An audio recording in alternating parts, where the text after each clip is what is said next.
اللي ما عندوش محلل اداء للعيبه والفريق. تعال نبص مع بعض كده الكارثه اللي بتتكرر كل ماتش. خد عندك يا باشا 5 من سان داونز. تعال نشوف كده الماتشات، تعال تشوف الاهداف.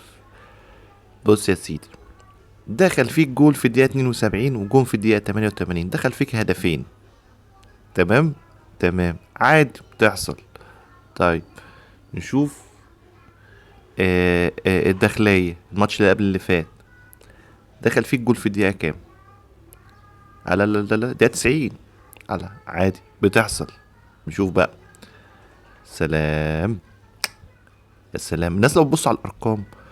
خد عندك يا باشا اللي بعده مين؟ سان داونز اللي كان في القاهره هنا، دخل فيه جول في الدقيقه كام؟ 8.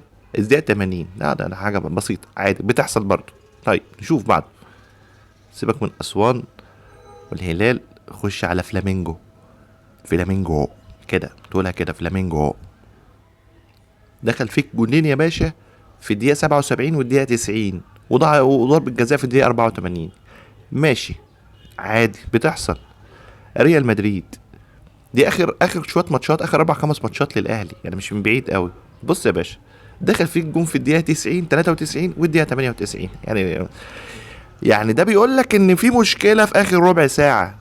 في مشكلة في آخر ربع ساعة، في مشكلة في آخر ربع ساعة. اللعيبة بتقع بدنيا وبتفقد تركيزها في آخر ربع ساعة. هتكمل كده في ماتشاتك كلها، هيدخل فيك جول في آخر ربع ساعة.